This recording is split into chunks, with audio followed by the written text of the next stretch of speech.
Where the hell is Frollo? He's supposed to be here any minute. He's supposed to fucking. Where's. Hello? Running through my head, all the things you said.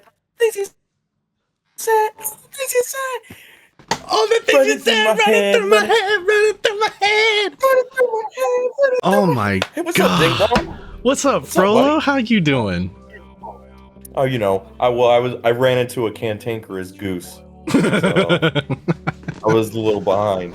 But check it out. Hey, welcome to Frollo and Ding Dong, everybody. You get a little from my perspective of my living room for once. Yeah, Yeah, I know. you're in Frollo's house now. Welcome to Frollo's house. We out here repping. We're switching it up a little bit. This week we got something cooking, something planned for y'all. Little special thing. I don't know, something like that. I don't know. Todd, do we have anything new that we could talk about? The Discord. We've got the Frollo and Ding Dong Discord. Oh my god, we've got the Frollo and Ding Discord. Please join the community. We'll put the link in the video. Yeah, we can put it in the video, and we can put it in the description. Link will be in the description. Please join. Come hang out. Come say hi. We'll say hi back. There's not enough people in there right now. Style advice is happening on the Ding Dong Discord. That's a big channel. Yeah. Arguably the most important one, honestly, the style advice. I would agree. Anyone playing Pokemon TCG? We got a chat room for that. We've got a chat room for. Flex on us with your cards. We've got music Rex. We've got game Rex. Whatever you guys got for us, we'll listen to it. You know, we'll be here to talk to you guys. We love the we love the community we've built with this channel so far, and I think this is going to be a really cool way to kind of connect with them and see what they think we should do, because I'm a puppet for the system, man. I'll do whatever people tell me.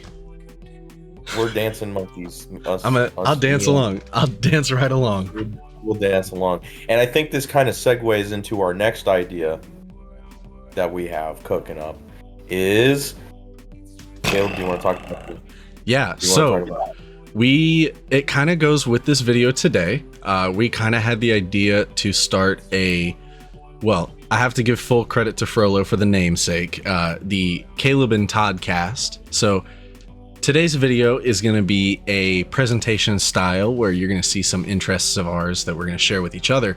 But we wanted to bring that idea to you guys as well. So if you guys have a presentation you'd like to give, have a presentation you'd like to see us give, throw it in the Discord, and we will bring it up and try to do a fun little presentation on the Caleb and Todd cast. This is a fun thing to do. I like making presentations. The way I would describe it is, you're ever Ding Dong, are you ever in the shower and you think of something that you really want to talk about? You don't know why you want to talk about it, but you really want to talk about it, and you don't know how to talk about it because you don't want to weird people out. Yep. Well, come on to Frollo and Ding Dong and you'll have an engaged audience. You can tell us about your weird niche interests and we will nod and ask you questions. So without further ado, let's go meet some friends to give some presentations to. What do you think, Frollo? Let's do it. Let's do it. So we don't have friends. Turns out we don't have friends. Turns out, we know that. It doesn't turn out that way. We know that. But we're trying to change it. Join the Discord. Get in our presentations. Then you can see what's happening behind the magic. Awkward pauses and all. It's amazing. Get in here. Hey, you know what? Frollo and Ding Dong, we always follow through. So we're gonna present these to each other. It's gonna be a nice little recording presentation date. Yeah, how cute. It's a date now. How about that? Todd, I hear you have a presentation for me. I do. Let's see it. Let's see it. I want to preface before I tell you this story, which I want to say I might have told you this story once before, a long time ago. Goldfish You may memory. remember some of the details. You might not remember some of the details. But let me just say that this story is absolutely 100% true and actually happened. It's about Larry's lawn chair flight. He is a personal hero of mine. I will summarize this by saying that he is a personal hero of mine. Not that I think that anyone should go out there and fly in lawn chairs or anything like that, but I think that he is a person who had a dream, and it was a very simple dream, a very complex dream, but a very simple dream. And he wanted to do one thing, and he went out and did it. And I think everyone should aspire to have that kind of mentality in life. And that's Larry's lawn chair. That's Larry's lawn chair. Let's go to the next slide. Will you do me a favor and play the video? Lighter than the Columbia, the tiles have been reinforced to better withstand foul weather. Roger? The country got through its 206th birthday. Hey, happy birthday, country. In good shape. The fireworks crowds were down somewhat in Washington and in New York, Happy but birthday, St. Louis Marine claimed Corps. the nation's biggest Yeah. gathering, 2 million along the banks of the Mississippi. There were, of course, foot races and turtle races and balloon races, but there was only one balloon trip like the one Larry Walters of North Hollywood took. Here's David Burrington. Larry Walters had always dreamed of flying a balloon to a faraway place. So with help from a friend who taped these scenes, he rigged Can you 42 hear weather it balloons so to a well? lawn chair and filled That's them so with helium. loud from your speaker. Walters hoped to fly across the mountains to the Mojave Desert, staying in touch with a CB radio. Suddenly a cable broke and up he went with one emotion. It was That at was this a moment jerk. that his friends were saying, Larry, please don't do this. But it was The too first late. casualty, his Larry's glasses. gone. They slipped overboard, leading to this radio transmission Larry with his is girlfriend. fucking gone. Goodbye, Larry. Cut him down. You gotta come down if you can't see. Cut him down. I've got my We other will see you glasses. next I can time. see perfectly, don't worry. You copy, over. Can you hear me okay? You can say. Oh yeah, I'm just listening. We can hear him. Are you okay? I'm okay. I'm going through a thin fog layer, over. My altitude's 1,500 feet. See marine line right now. So you can see Marineland. So you're heading toward. Oh my God, you're going towards the ocean already. After watching that video, I'm sure you have quite a few questions. Oh yeah. Yeah. Such as, how does this happen? Yeah. How is someone even in this predicament in the first place? Why? Yeah. And that's because when Larry Walters was 13 years old, he went into an Army-Navy surplus store. And, when you're in an Army-Navy surplus store, there's so many cool shit in there. Oh yeah. I used to live by one. Yeah. The entire world is in there. Mm-hmm. So you were in a surplus store before. Has anything ever caught your eye? Definitely like anything that looks tactical. Tactical stuff. Have you ever Yeah. bought anything from one of those? Yeah, I was a big pocket knife kid, so I had a lot of pocket knives. Yeah, okay, so yeah, you got pocket knives, gadgets and stuff. You know what caught Larry's eye when he was at one of those stores? What? Weather balloons. Weather balloons and let me explain something to you about weather balloons, because someone might be hearing the story and thinking like, well, there's no way this could actually work. Someone could tie balloons to a chair. But to understand, weather balloons get way the fuck up there. Oh yeah. Like way, way, way, way, way up in the air. Like you can see the stratosphere. And I want you to take a guess how far up in the air in altitude Larry actually made it. How far Larry made it? Oh man. Yeah. Yeah. Can I? exactly. Would it be spoiling it if I asked how many weather balloons he had attached to him? No. There was 45 45 weather balloons? One of those gets mistaken for a UFO. They say in the video, the recording, the actual recording between him and his wife, that at one point they weren't even sure how many balloons they were. That seems Because like they something say you'd the want to video, know. That's right. I have 45 weather balloons, and his wife is down there talking, because they're actually talking to air traffic control, because air traffic control is like, what the hell is going on? Yeah. and they're on the radio with them, and he's like, "Yeah, we have 45 balloons," and the air traffic control guy is like, "So 45 weather balloons?" Or he's like, 45 balloons, huh? And he's like, "That's right, 45 weather balloons. It is weather balloons. I am up there in the air right now." And his wife is like, "You have like 42, right? Or is it 41?" And then she's literally like, "Oh, what difference does it make?" It's A big one. yes, 45 weather. 40,000 feet. Okay, you would die if you were that high. Oh, then let me re-guess. We're gonna cut that. We're gonna cut that. Let me put this into a scale. Let me put this into a scale. Okay. The Sears Tower is about 1,600 something feet, right? Okay. If Larry is higher up in the air than this, he is officially the highest Sears thing in the world because of his lawn chair. The house and up, there's actually a statistic for how high in the air the house and up actually gets up in the air. It is 13,000 feet in the air. That house makes it 13,000 feet. Okay. Next up is the height limit. Or no. I'm sorry. The house and up gets 9,000 feet. Okay. The next thing up is a Cessna plane's highest maximum altitude. This is like a legitimate. Go ahead and look up a Cessna plane real quick. Oh, I know what a Cessna is.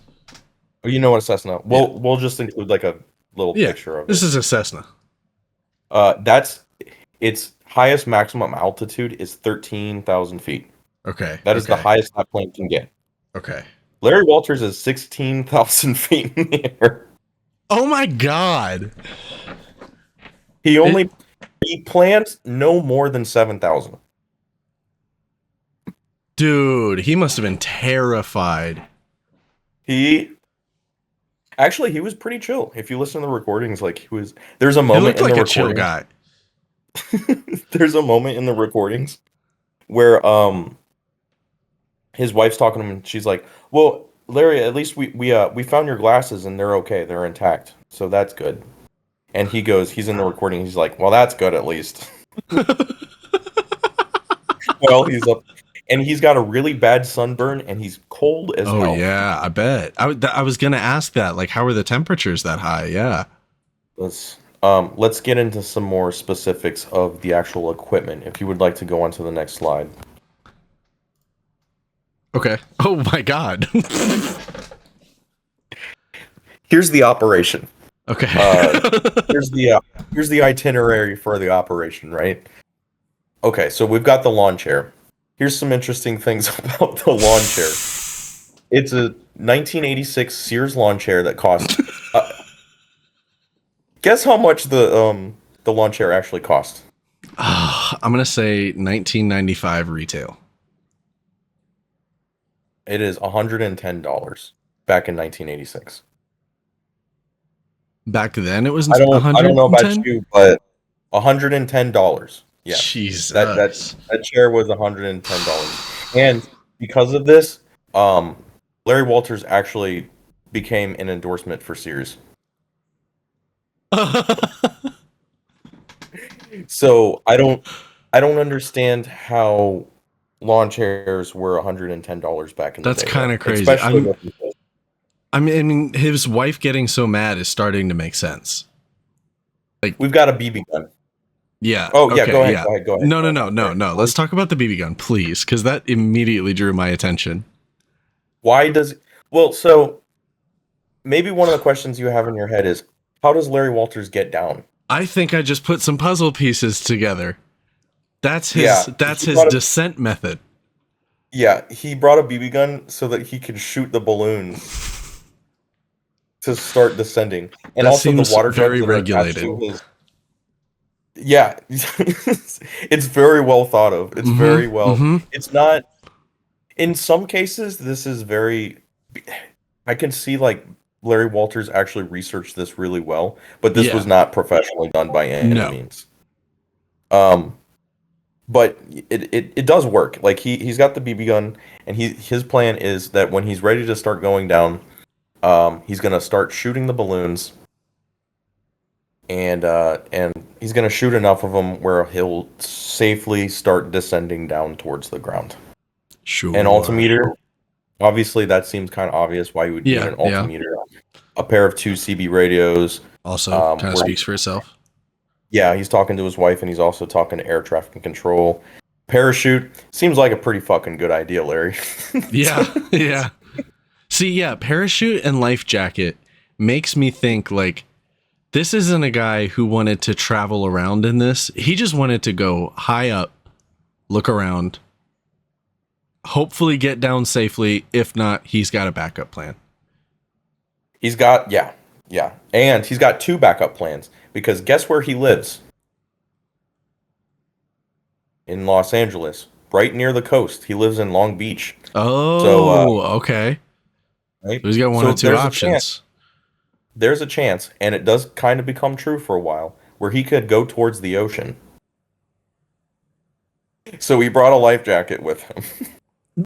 He did start going towards the ocean, and that was a really big concern. He also brought an extra pair of glasses, which was actually a really good idea, because in the video, when you see him take off, and when you see in the video like how fast the rope actually snapped. Oh, the rope yeah, snapped it was like a in the video. jerk. Yeah. Yeah, because like everyone on the ground was telling him like, Larry, actually, don't do this, don't do this.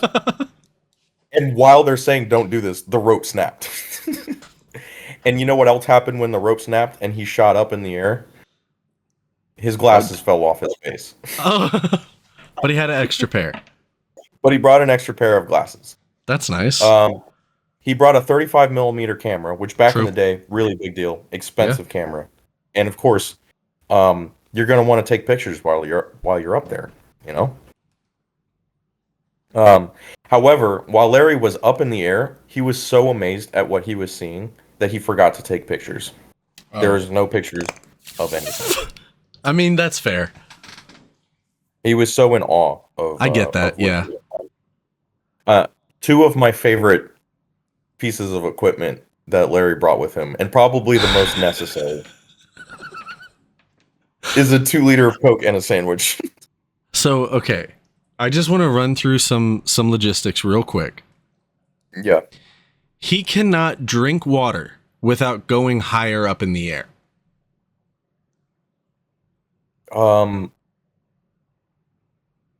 No. Yeah. Oh, you're saying he should have brought water Right. instead of Coke? Well, like maybe, I mean, at least in addition to, I mean, he just, Really? so, okay, this guy just wanted to go up for a Coke and a sandwich. Yeah.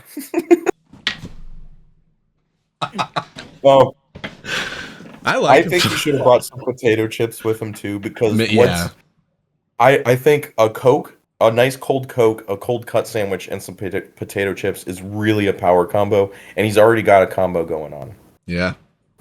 That's such a I power just, combo. I'll look at the equipment list and I'm like, that's a lot of good stuff. Like just to go up for like a second and come back. And then I look at the lawn chair and it just looks so crazy that it kills me.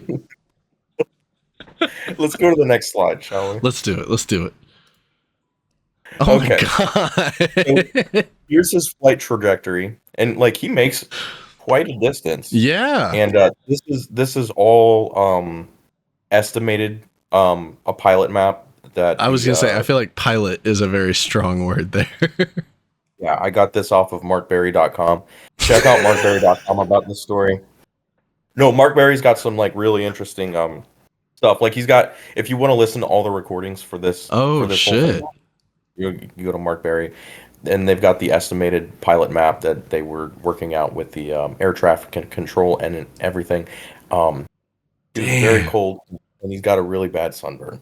At least it was But a he's cold up there. Coke. And he's got a really cold Coke and a really cold cut sandwich Yeah. with him. I would have brought maybe Yeah. a Coors, maybe a Miller High Oh, Life. man. Bring a beer with you.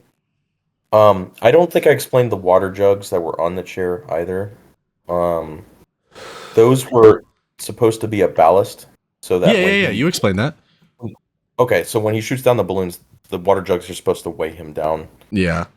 Which also work as a braking system, so if he's descending too fast, he can slice up the jugs. Oh yeah. Yeah, that's true. The Operation Lawn Chair starts with him going towards, as you can see on the bottom of the map, it starts going towards the ocean. That's a very scary moment. Yeah. Somehow the wind picks up and just blows him. I think the wind was strong around the coastline, so it picks up and then starts blowing him around in the other direction, right? And he starts going up north, where he makes it up north on Long Beach. He was trying to get to the Mojave Desert, which is actually not that far. He was just trying to get to the other side of the Sierra Madres from where he was. About like a couple, maybe like 40 miles or something. Kind of a sick destination, if I'm being honest. Yeah, if you land in the Mojave Desert. Like, that's cool as hell. Now, I think midway point in this little trajectory I see for you, everyone's trying to talk Larry out of this and to start coming down, especially air traffic control is like, you need to start coming down. Which would be great and all, and he would pull out his BB gun and start shooting the balloons down, which he had been doing very selectively. Except at this point, he's dropped it. It is not with him anymore.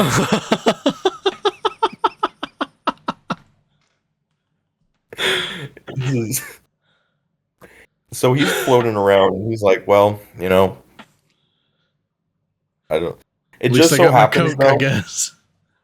Before he drops the BB gun, he shot enough balloons that he had 35 left, which just happened to be exactly enough for him to slowly start descending. Oh my god. Yeah. That is insane.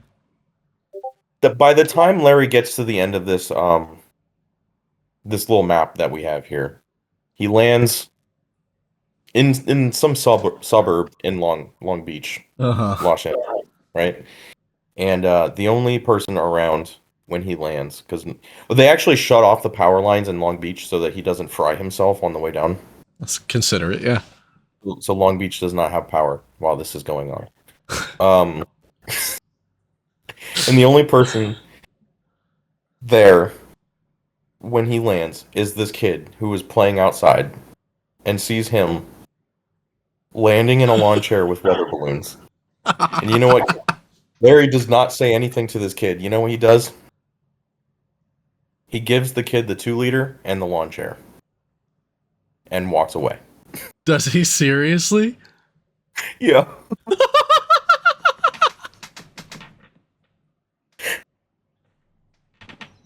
Pretty baller move. That's amazing. Here, kid. This one's for you. This one's for you. Imagine being that kid. I want to hear that kid interviewed like today. He's like, yeah, I remember that shit. It was weird as hell. I don't have an answer on whether he got fined on anything or not. I'm sure he did. Right. I do know that there was a lot of speculation with air traffic control for a long time where they were not sure how to find him because nothing like this had ever happened before. Is that an aircraft technically?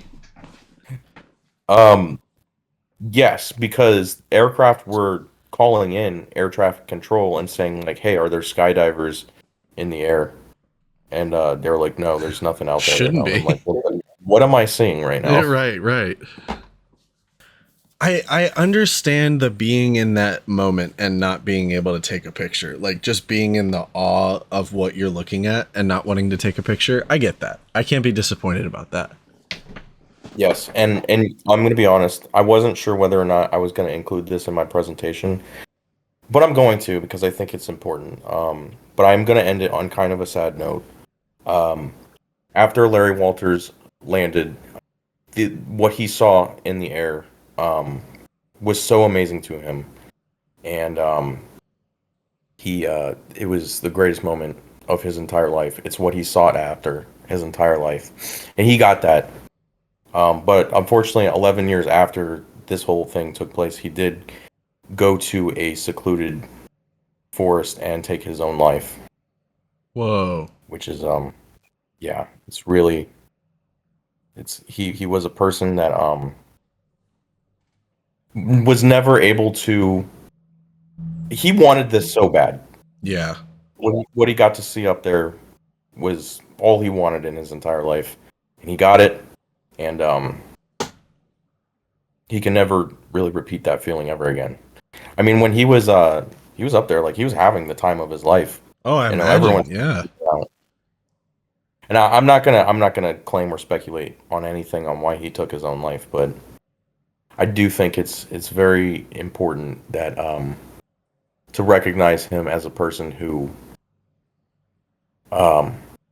Shel Silverstein has a really good quote. I'll put it this way: put something silly in the world that has never been there before. And Larry Walters did that. That made me cry over a presentation, bro. What the fuck? Yeah, sorry, I didn't mean to make you cry. No, that was fucking great. Larry Walters is my hero, though. Yeah. He's one of my I see why. I mean, yeah, that quote put it perfectly. Like, just do something because you want to do it, because you want it to be fun. Yeah.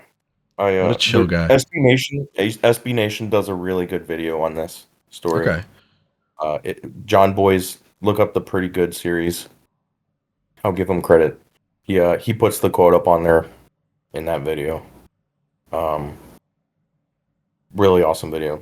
He explains this a little bit better than I do. I don't think anybody could explain it to me better than you do, Frollo. Oh, that's very sweet of you. Anyways, that's Larry Walters. That was a great presentation. I really liked Thanks. that. Hey, thanks, You're Ding Dong. I noticed about halfway through, maybe on your second slide, second out of 3, technically. You're a very, here's a slide for some reference. Now let me talk to you. Yeah. Just to give you So- some heads up, I'm a little opposite. I'm a slide heavy kind of guy. Slide heavy, talk You're- little. Yeah. So that visual aid that I made was actually for a public speaking class that I took in college. Oh, And- nice. There was a big point on don't give yourself some context on the slides. Don't just read the slides. So Yeah. that's a big reason why that presentation looks like that. Well, you're very good at publicly speaking. That was great. I'd watch a presentation from you any day. I have something weird, something kind of quirky too. Oh yeah, I can't wait to see that. I already have some questions. I know you do, but I have one question for you. What do you know about our sun? A lot and nothing at the same time. That's what I assumed. Probably nothing. Yeah. Let me tell you something about the sun. Let me tell you a story about the sun, okay? I would This love story- to hear a story. It's called The Miracle of the Sun, okay? It's a big story. Oh, The sun had a whole miracle. That's right. So, Ding dong. Yes? the sun gives us miracles every day. The sun gives us Oh, hold miracles on, when it hold on a plants the second. trees. Disregard my question. One sunny day in 1917 in a little town of Fatima. Yep. So we're going all the way back to 1917 to Fatima. I don't know. So bear with me. There was something special that happened. Okay. A mythical feature, a mythical creature. Oh, Pluto! Hey, Pluto. A mythical creature! Oh my Oh, and his god. ass is in the Hey, buddy, you gotta get down, okay? Welcome to Frollo and Ding Dong, Pluto. Pop's doing work right now. I'm Yeah. going to introduce these kids to you first, okay? And then I need let me- participants. Okay. The first kid, Pluto. the first kid you'll see is Jacinta, and she was 9 years old. That's right. Jacinta. The second kid, Francisco. He's 10. He's I a miss you, 10-year-old Pluto. boy. He's 10. And the third, Lucia, and she was 7. What a fun looking bunch of kids. What a fun bunch of kids. They look really happy. They look happy They to look be here. Really happy.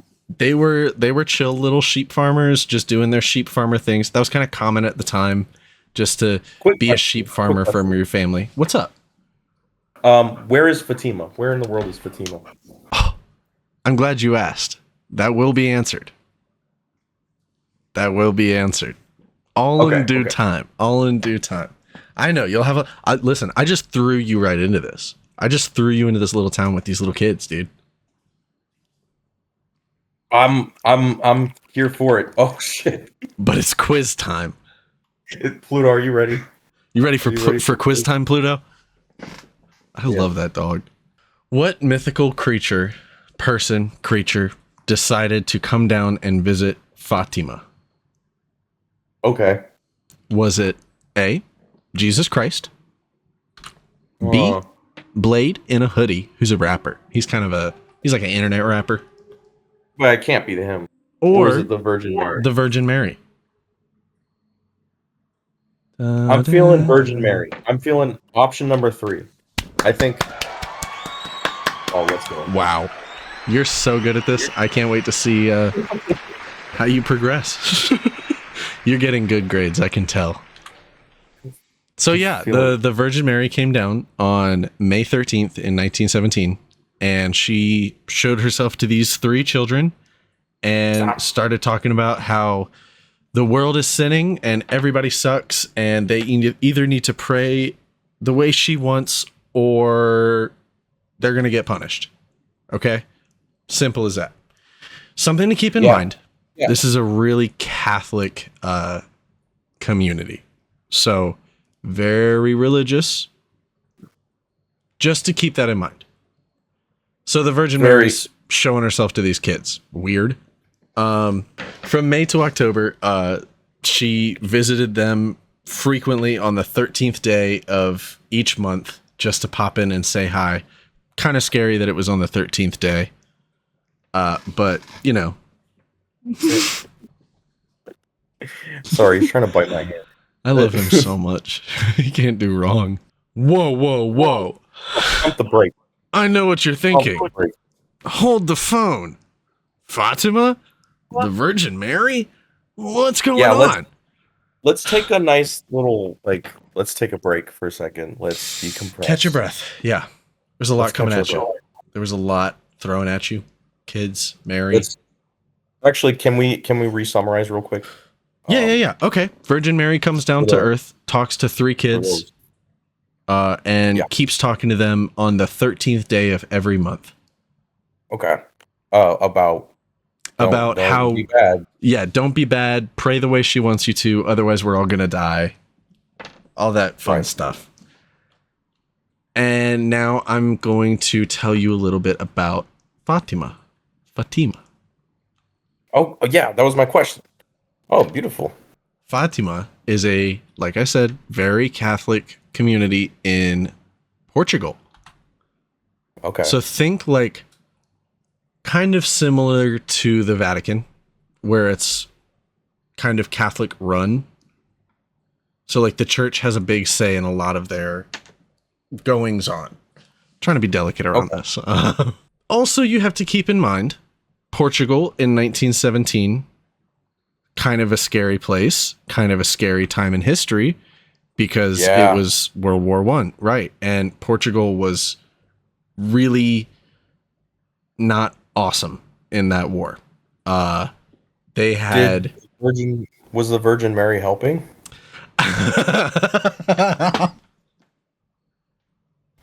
Apparently not. Apparently they weren't praying the way she wanted.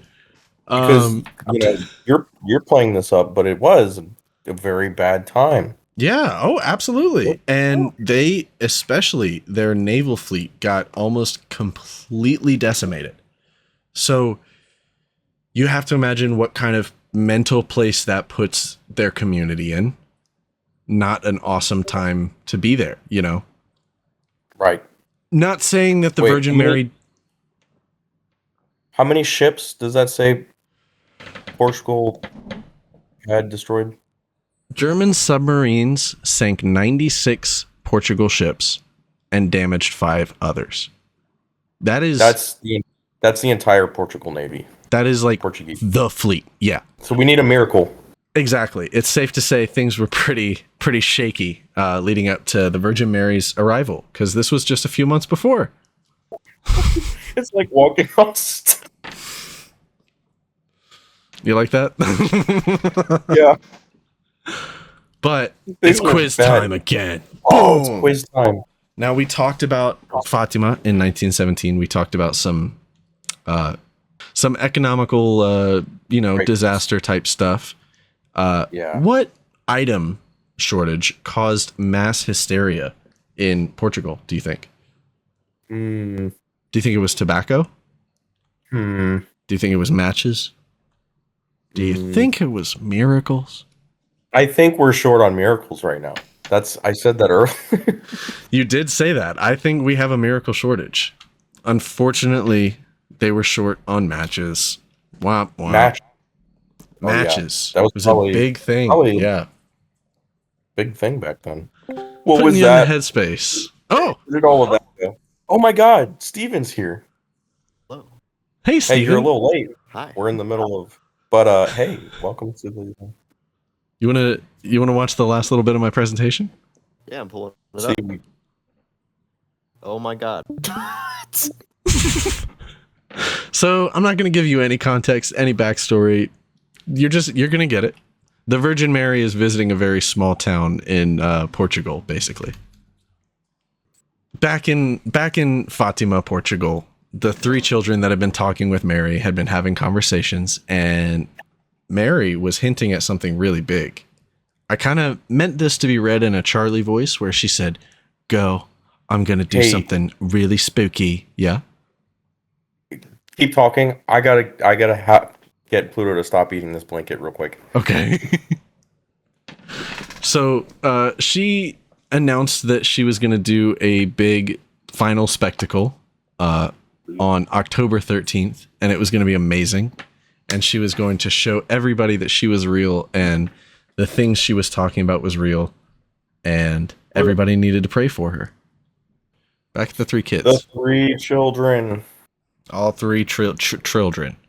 So they were told that Mary's going to come down on October 13th and give a big reunion concert. Think Eras Tour kind of style. And word got around about that. A bunch of newspapers started picking up on it. People started making pilgrimages out to Fatima to see them, see what they were talking about, see if they were lying, see if they were gifted children. Crazy stuff. They got so much attention from the government that they ended up having to take away the children from their parents because they thought their religious visions were spiritually motivated. Okay. Hold on a second. The government took these kids and they said, we're going to hold on to them because we don't know if they're politically motivated to be saying these things, because it's causing a big stir, right? So Naturally. kind of a quiz, kind of just to throw a guess out there. How many people do you think made the trip to Fatima to see what these kids were talking about? Well, given the context of your speaking about it, I'm gonna guess a lot. A lot. A lot of people showed up. 70,000 people flooded this little town. 70. That's a lot of people for 1917. And 1917, in this small town, after they had gone through basically a depression. Yeah. A lot of people. And entire music festivals only have 30,000. So Exactly. So you can imagine the uproar, and you can kind of start to understand why the government might have been concerned for these children. It's kind of valid. If 70,000 people came to see my children, I'd be like, okay, take them somewhere safe, I guess. That's crazy. 70,000 people all walking, taking horse, donkeys, mules. It's crazy. Quiz time. Quiz time. Quiz time. What did the 70,000 people see when they showed up? Mothman, Can't be a Mothman. flying saucer, or Jesus Christ, or nothing? Maybe a flying saucer. I think it might be a flying saucer. What if I told you you were absolutely correct? 70,000 people showed up. 70,000 people all witnessed an event. They saw a light gray or silver object, disc-like, hovering in the sky. Well, that's got to be the Virgin Mary. All of them said this is a religious thing. All of them said this has to be God. I can't believe nobody said aliens. It was crazy. The thing started to move around and zigzag violently and dance across the sky, and completely whirl around, and everybody saw it. It changed the colors that everybody saw. It changed the light colors into all these weird hues and different colors. Maybe prismatic. And I know exactly. It kind of gave prismatic effects, and we have eyewitness accounts, many eyewitness accounts. But you know me, I'm a clinical guy. I'm a cynical guy. I need the facts. Luckily, at the time, a scientist had traveled all the way from Yale to witness the event. Yeah. And you know what the scientist said it was? A flying saucer. He had no fucking idea, dude. He didn't know what the fuck it was.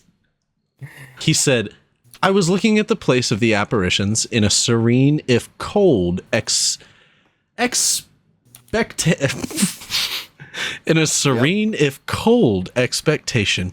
happening with diminishing curiosity, because a long time had passed without anything to excite my attention. Then I heard a shout, thousands of voices, and saw the multitude suddenly turn its back and shoulders away from the point toward which up until now it had directed its attention, to turn and look up at the sky. It must have been nearly 2 o'clock by legal time, and about midday by the sun. The sun, a few moments before, had broken through the thick layer of clouds which hid it, and shone clearly and intensely. I veered to the magnet which seemed to be drawing all eyes, and saw it as a disc with a clean cut rim, luminous and shining, but which did not hurt the eyes. I do not agree with the comparisons which have been made in Fatima, that a dull silver disc. It was a clearer, richer, brighter color. So, yes. So the picture that you put in the background, I'm noticing that everyone is looking up at the sky at something. But why did the cameraman not take a picture of what they were looking at? Another great question. One that I could find zero answers to. There's no photos of it. There's no pictures of it happening. This is the closest I could find. And it was a kind of recreation style photo for the time being. Yeah. There were no pictures of it. A lot of people looking at it. Maybe it was show up on pictures. Maybe. I don't know. So this guy goes on to explain about how it's more of a pearl, mother of pearl style, looking material. And then it started to change the hues to purple to yellow. He said everybody looked jaundiced. Just crazy fucking shit, dude. The kids were right. The kids weren't lying. Those kids were right. They were all right. Jack's here. Hey, Jack. Continue. After the miracle of the sun, the local bishops opened up a canonical investigation to review witness accounts. And they all pretty much said the exact same thing. They all saw the strange disc. They saw the lights. They felt a bunch of emotions. And it was pretty much a unanimous story. A lot of people have credited the story to sundogs, if you know what those are, just kind of like bright flashes behind clouds. And some people think it was like a mass hysteria, like hallucination between 70,000 people. But like a don't drink the Kool-Aid kind of situation. Right. Or like the meowing nuns or like the dancing plague, where like people just start doing stuff and then other people just do it and nobody can explain it. But what's the meowing nuns? Oh, that might be a presentation for another day then. Don't Google that one. Don't Google that one. Okay. I mean, that's what I'm saying. Like, listen, I'm not necessarily a spiritual or religious guy myself, but like, that's a lot of people to see that, you know? That's kind of crazy. So, was it really 70,000? It was really 70,000. It was 70,000 really? Plus, technically. Not only was it 70,000 people, and Steven and Jack, you guys missed this earlier, but it was 70,000 people who were short on matches and miracles. That's true. They were short on matches and miracles, dude. There was like a great famine, Great Depression. It was crazy. So here's what I think, right? In my humble opinion.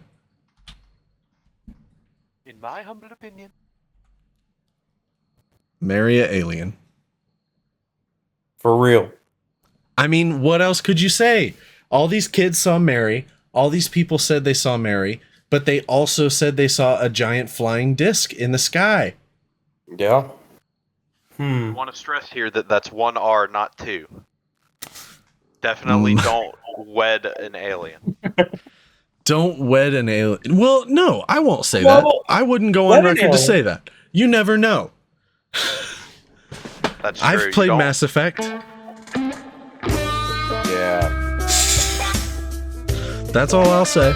Yeah. Those Asaris, you know. You never know. You never know. 20 years in the future, some hot alien could come down and be like, bleep, blurp, bleep, bleep, blurp, blurp. You think it was a solar flare? I think it was a solar flare. I think that no cameras caught it, because if a camera caught it, it was just blown out and there's nothing. I don't think that's far-fetched. I think that could absolutely be it. Steven and his solar flares. Them shits are fucking horrifying. I am still horrified. They're crazy. That is a what was that movie? What was the movie again? Knowing. Oh yeah. Wait. That. So, Steven, you're saying it was a solar flare? Potentially.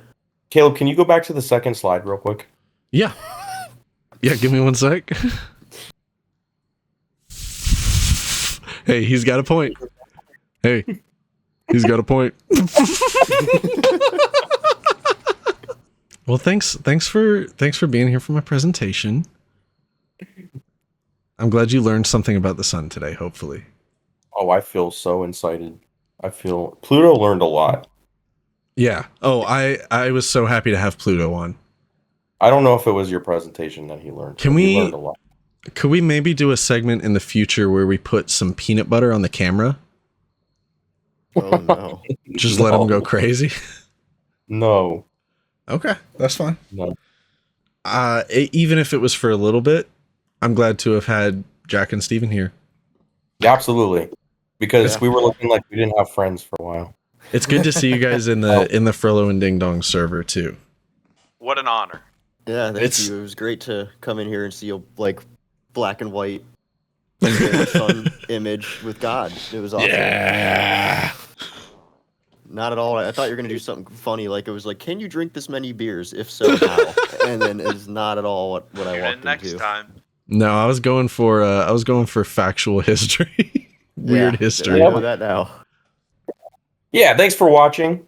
Thanks for watching Frollo and Ding Dong. First episode of the Caleb and Toddcast. If it is the first of many, hopefully. Maybe the first of at least. I would hope it's at least the first of 2. I hope to see you guys in here. Make sure you check out the Discord. Make sure you like, comment, and subscribe. Come and join. Have some fun. Come hang out. Drop some style savvy recommendations. Drop some Pokemon cards that you won. Yeah. Kind of flex on us with those Pokemon cards. and I'll show you some Pokemon cards that I have. That sounds very weird. Yeah. Do the like, comment, and subscribe. Like, comment, subscribe. Thanks for watching, guys. Say bye, Jack and Steven. Bye.